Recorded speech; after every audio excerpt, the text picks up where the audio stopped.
আসসালামু আলাইকুম everyone, welcome back to my channel busy life in cooking. আশা করি সবাই অনেক ভালো আছেন।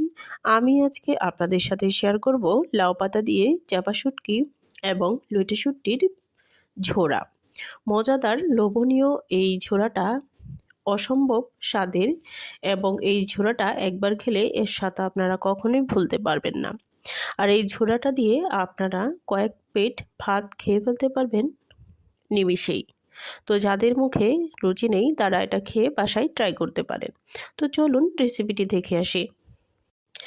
আমি এখানে কয়েকটি লাউ পাতা নিয়েছি। তো আপনারা এই জোড়াটা কিন্তু শুধু লাউ পাতাই না, অন্যান্য লাউ পাতা, কুমড়া পাতা, কচু পাতা অথবা পুঁই শাকের পাতা দিয়েও আপনারা এই জোড়াটা তৈরি করে ফেলতে পারবেন। তো এখানে আমি নিয়েছি লইট্টা শুঁটকি এবং চাপা শুটকি।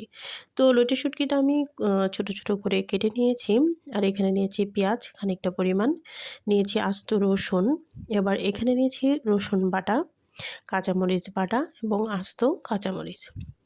তো এবার চলুন আমরা প্রস্তুত প্রণালীতে চলে যাই। তো এখানে আমি একটি পুরাতন কড়াই নিয়েছি।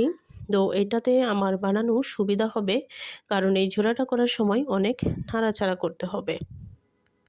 আমি এখানে কড়াইয়ে তেল গরম করে দিয়ে দিলাম পেঁয়াজ এবং দিয়ে দিলাম পরিমাণ মতো লবণ। এবার পেঁয়াজটা লাল হয়ে আসলে দিয়ে দিয়েছি কাঁচামরিচ বাটা এবং রসুন বাটা। তো এই ঝোড়াতে কিন্তু আপনারা অবশ্যই রসুন বাটাটা ব্যবহার করবেন, তাহলে এটার যে স্মেল অনেক ভালো আসে। তো এখানে এবার আমি দিয়ে দিলাম 1 টেবিল চামচ লাল মরিচের গুঁড়ো এবং ধনিয়ার গুঁড়ো, হলুদের গুঁড়ো। তো এই পর্যায়ে আমি এই মশলাটা কিছুক্ষণ কষিয়ে নেব। এবার আমি চাপা শুটকি এবং লইট্টা শুটকিটা খুব ভালোভাবে ধুয়ে পরিষ্কার করে এখানে দিয়ে দিয়েছি। এবার এই লইট্টা শুটকিটা আমি মশলার সাথে খুব ভালোভাবে কিছুক্ষণ কষিয়ে নিব। তো এখানে কষতে থাকুক, দেখুন। তো আমার ভিডিও যদি আপনাদের কাছে ভালো লাগে অবশ্যই কমেন্টে জানাবেন, লাইক করবেন, কমেন্ট করবেন এবং সাবস্ক্রাইব করবেন। তো দেখুন এখানে কিন্তু আমার শুটকি ভুনাটা আদা হয়ে গিয়েছে। তো এই পর্যায়ে আমি কি করব, যে লাউ পাতাগুলো আমি কেটে রেখেছিলাম ওই পাতাগুলো এখানে আমি দিয়ে দিব। তো এবার দেখুন পাতাগুলো আমি যে শুটকির ভুনাটার সাথে খুব ভালোভাবে মিশিয়ে নিচ্ছি।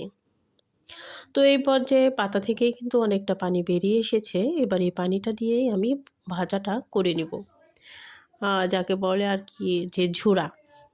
তো এবার দেখুন এবার কিন্তু নাড়ানাড়িটা চালিয়ে যেতে হবে। এবার আমি যে আস্ত রসুনগুলো রেখেছিলাম সেই রসুনগুলো এখানে দিয়ে দিয়েছি।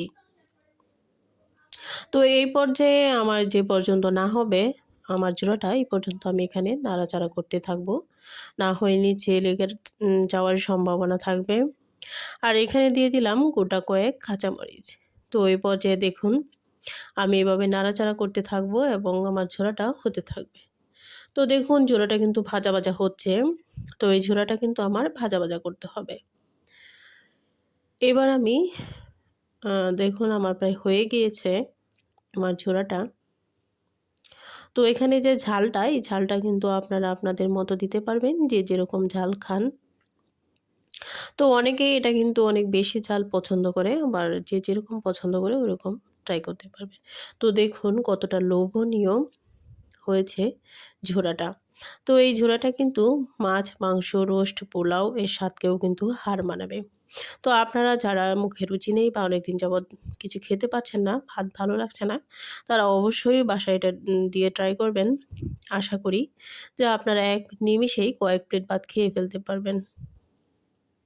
অসাধারণ স্বাদের এই চাপা শুটকি এবং লইট্টা শুটকির যে ভুনাটা, আপনারা অন্য মাছ, মাংস, পোলাও, রোস্টে যাই রান্না করেন না কেন, এটার স্বাদ কিন্তু ওইসব স্বাদের সাথে তুলনাই হবে না। অবশ্যই বাসায় ট্রাই করবেন, ট্রাই করে জানাবেন কমেন্টে এসে। আশা করি ভালো লেগেছে।